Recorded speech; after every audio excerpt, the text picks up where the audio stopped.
Hey you guys, welcome to part 2 of my Vikings season 2 episode 9, review entitled The Choice. So yeah, pretty much we left off with pretty much Ragnar and Bjorn being forced to leave Rollo behind, and Athelstan being responsible for saving Rollo's life and informing both King Aela and King Egbert about Rollo being alive. And yeah, I think another thing that should be mentioned is that King Aela mentioned that Rollo was baptized a Christian but didn't do much good. So yeah, after that we have Bjorn furious, about the defeat. We have everyone just limping, back, to their camps.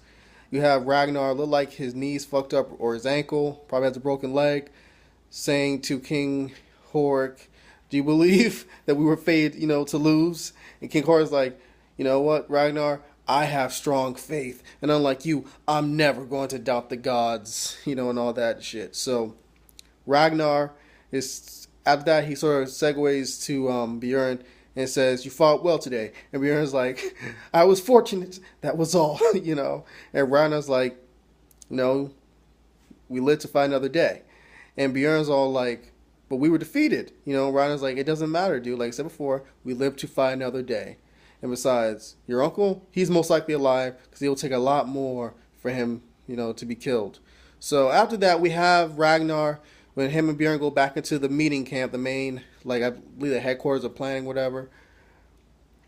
He says that for now on, Bjorn will be known as Bjorn Ironside because no spear, no jab, no sword was able to touch him in battle, which is very significant because if any of you history buffs know this, Bjorn Ironside was known exactly for those qualities.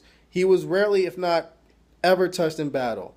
And everyone's just kind of looking around, kind of quiet, So Lagtha is like saying, should we just abandon this campaign to just go raid somewhere else to at least make sure we don't, come back empty-handed? I believe Bjorn's like, my uncle was most likely was captured. So, and he tells us straight to Horik's face, "I'm not leaving until we get him, or at least, you get what I'm saying." So after that, we have everyone partying over in the Wessex / Northumbria, gang over there. King Aela's like, "Victory over the Northmen!" It's fucked up, whatever. He even tells Ethelwulf that he was surprised and he wasn't expecting that King Egbert's battle strategy would work. And then he asks Ethelwulf, how did he do it? And Ethelwulf's like, "I believe he read it out of a book, sire." He's like, "Oh, I have a book. Well, wouldn't be much reason for read a book if not for knowledge, right?" So they're clearly hammered, probably a little bit tipsy. Athelstan's kind of just like annoyed by it. It seems he goes straight into the nasty ass hospital. It just seems gross, full of blood and shit. Probably smell just by watching it. I think there was at one point when one of the people just like literally just had like a bucket full of blood and just on the ground. So Rollo's pretty fucked up. Rollo wakes up and sees Athelstan. He's like, "You betrayed us, priest. Look at you. If I had the strength, I would kill you right now." So he puts his hands on Athelstan's neck, trying to choke him, but he's too weak. So, yeah, we have the scene with Egbert and King Aela and all them dudes pretty much butt naked in the bath. And King Aela's like saying, "You know what? We won the battle. Let's just wipe these motherfuckers out right here, right now." And King Egbert's like, "That would be dumb because you know what? They would come back for more greed, wanting more plunder, all that stuff, and also they would want revenge on us for doing that." So Ethelwulf suggests that they just send like a hostage to them, like tit for tat, and he suggests Athelstan, and then King Egbert's like, "What if they kill him?" And Ethelwulf's like, "Oh, I doubt they will, but if they did, who cares, So, yeah. King Egbert's able to pretty much convince King Aela to be the hostage. And you could tell King Aela wasn't feeling that, He just, he wanted to slap him, straight to heaven, with him being able to convince him to do so otherwise, So, another thing that happened, we have Athelstan meeting up with the Viking camp Floki's all making fun of him because of his change of clothes, whatever. You know, Floki hates Athelstan. Lagertha, eh. Well, yeah, Lagertha asked him what he came for. Bjorn, I believe Athelstan asked Bjorn, do you remember who I am? No. Athelstan asked Bjorn, do you remember who I am? And it's kind of, you know what I mean? And Bjorn was like, yeah, I want to kill you.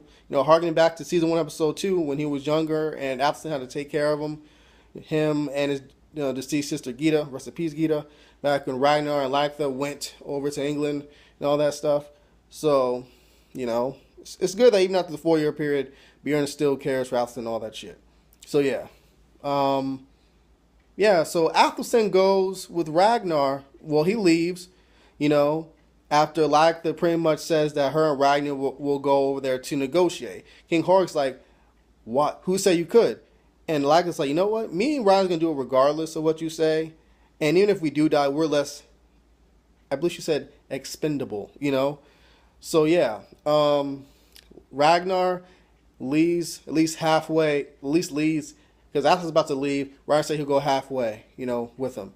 And that's done because he knows they're going to try to kill Athelstan because the dude's in the bush with the arrow. So Athelstan pretty much says to Ragnar, my agony is that I can still, in the rain, I can still hear Christ, or see Christ, but in the thunder I can still hear Thor and all that stuff. And pretty much harking back to earlier in the episode when he was praying to God, saying that who are these gods that haunts my nights? Thor, Odin, Freya. I mean, how can there only be one set of gods or one god or whatever when he has physical proof, of both, And it connects back to his conversation with Ragnar, That is his agony. And Ragnar's like, hopefully, I believe one day or maybe someday our gods can be friends, just like them. And he gives Athelstan back his armband. So after that, we have Ragnar, Bjorn, company, all that shit. They get to the Kingdom of Wessex. And Floki's all butthurt about it, but Ragnar's all saying, like pretty much calling Floki out for being untrustworthy. And Floki's like, I am a trustworthy person. And you have Ragnar looking at King Horik. And King Horik is smiling, And I'm like, Jesus Christ, man, King Horik. If I was King Horik, I would just have been stone-faced. You know what I mean? Because smiling kind of insinuates to me that you're kind of just, that you're gonna try to use to your advantage. The way I looked at it.